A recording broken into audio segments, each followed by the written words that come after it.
many of our people who are thinking more deeply and more broadly, looking at it as it actually is, and are beginning to see it more in the international context and the relation that it has with the African struggle, a human rights struggle, or the struggle for human rights.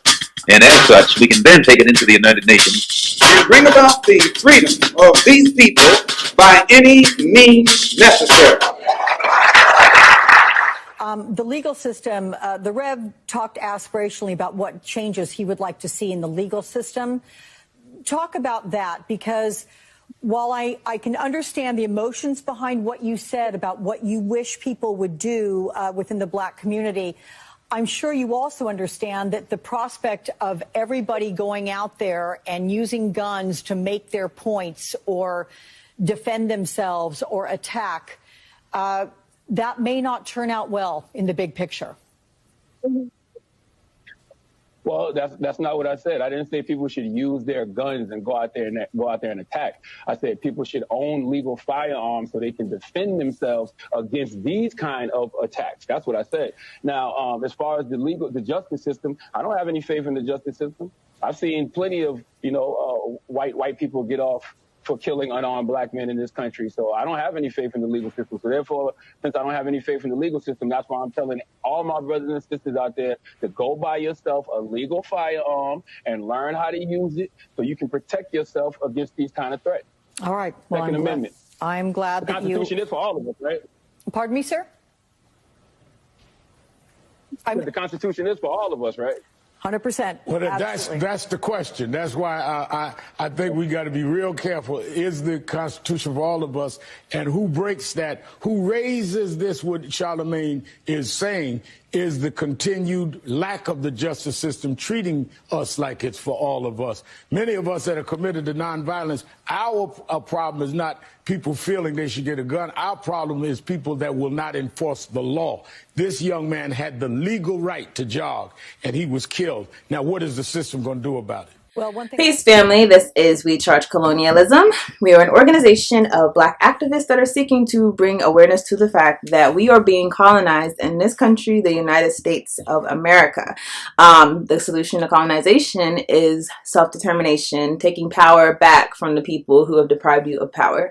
So if you want to learn more about WCC, We Charge Colonialism, or if you just want to find a way to support us, you can find us on Facebook, Twitter, Instagram. You can also visit our website, WeChargeColonialism.org.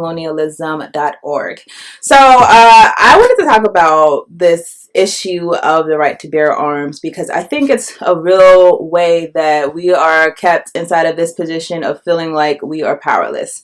I seen an interview with Charlemagne, the guy from the Breakfast Club, and he was on MSNBC.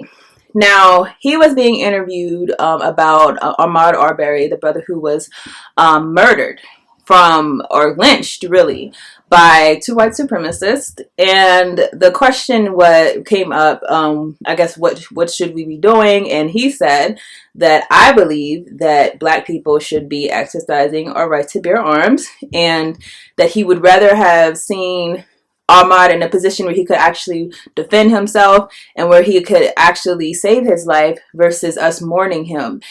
And what we've seen in this interview is what Malcolm X, who it was just his birthday, happy belated birthday, he said is the white guilt complex. The white guilt complex is anytime you hear black people say that we want to defend ourselves, the automatic response in the psyche of white people who know that, hey, we have colonized you for centuries, we have enslaved you for centuries, we have lynched you, we have killed you, we have done all types of things, polluted your neighborhoods, putting you in a position where you are dying at a irreparable rate compared to white people. We've done all these things to you.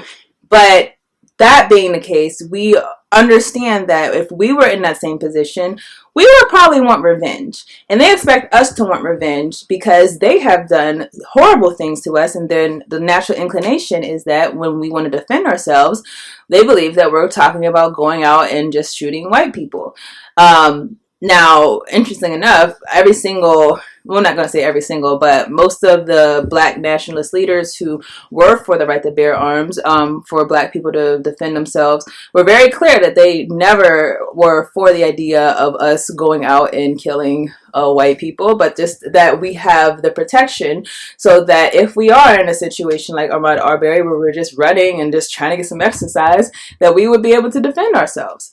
Now, what was interesting is that after he said that I believe black people should be able to defend ourselves, and that's literally what he said. He did not say anything else. He said we should be able to exercise our Second Amendment rights and that we should be able to defend ourselves. This woman having a white guilt complex automatically hears, she says, well, that wouldn't be right because you'd be going out and attacking people. Mind you, he literally said defend himself. He did not say go out and find people. He did not say go out and attack people. And for that, he felt like he had to justify himself. He's like, well, no, I'm saying that we deserve the right to defend ourselves. And this is what I want to talk about because I'm noticing more and more a lot of our people feel like we have no choice but to either die or to not be in the wrong place at the wrong time. I'm not saying that being armed is always going to save you because as we know, when you are inside of a occupied territory, it doesn't necessarily mean the difference that you're able to protect yourself from people who are coming at you. However, I personally believe that we cannot take for granted the fact that our people have been targeted not just by the system, not just by the powers that be, but we are being targeted by individuals who are crazy and out of their minds. As we have seen, particularly with the Trump presidency, we've seen a lot of people who feel emboldened to approach black people who would normally, let us be, who feel emboldened to ask us, what are you doing here? What makes you think that you have the right to be here?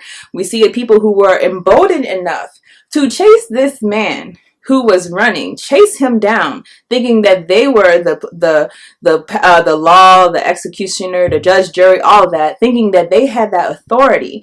Now, when you're living inside of those type of circumstances, it's just not intelligent to put yourself in a position where you cannot protect yourself. Understand that the type of things that we're dealing with right now are not going to go away when Trump is no longer president. A lot of people think that we're trying to get him out of office, or they're trying to get him out of office, because that's not my fight, honestly. But they feel like they're trying to get him out of office just because of the white supremacists who have come out of the woodworks because of Trump. I promise you, it's probably going to get worse whenever he's no longer in office, because what you're seeing is that a lot of the racist rhetoric that came out, it didn't come out when Trump became president. It actually came out when Obama became president. The reason is because having a black man in a position of authority actually made some people upset. It made some people who might not have actually felt a certain way or knew that they felt a certain way start articulating certain thoughts. Now, what Trump did is he gave those thoughts some backing. He put those thoughts together for those people to actually have a target and feel like, oh, okay, it's this black man who is the reason for our pain or suffering or loathing of our life. So understand that it's not something that's going to go away when Trump's no longer here. The cat's already out of the bag. The fact is, though, we're going to have to deal with, whenever he's no longer there, we're going to have to deal with people, assuming he doesn't win this election. Who knows? He probably will. I don't know. But there's a big possibility that things will get worse if he does not win this election. So I say this to say, to my people who feel like we have to feel guilty about saying we have to protect ourselves, understand that that is something that they put on you because they want you to be defenseless. Also understand that that's a psyche in themselves, that they feel like if a black person wants to protect themselves, then that means that they're going to come after us. That has nothing to do with me that you feel that way. That has to do with, again, your white guilt complex. The fact that you believe that you being white has made you a target for me, even if it has not. Because me personally, when I say I care about protecting my family, it has nothing to do with your family. It has to do with protecting my family, ensuring that my family is intact, ensuring that my friends, my cousins, my neighbors are intact. Has nothing to do with whether or not your family is intact. But understand that there's never going to be a day when you assert that right when it is not considered a threat. because it will always be a day where the people who have done the most in the world, and that's just a fact, when you look at colonialism, when you look at neocolonialism, when you look at slavery, the transatlantic slave trade, the people who have done the most in the world to the most people and have eaten off of them and are living in luxury off of the backs of these people are people who come from the Western world. So when you understand that there's always going to be a paranoia about the fact that people who are not of those societies or not of the upper class, when those people start saying that we want to be able to insulate ourselves from these outside attacks, that's always going to cause paranoia. And it's always going to cause people who feel like they have to do something to make you feel like you should not want to do that. But anyone who tells you to be defenseless is not your friend. And that's what I'll say in conclusion. So you guys, I will see you in the next video.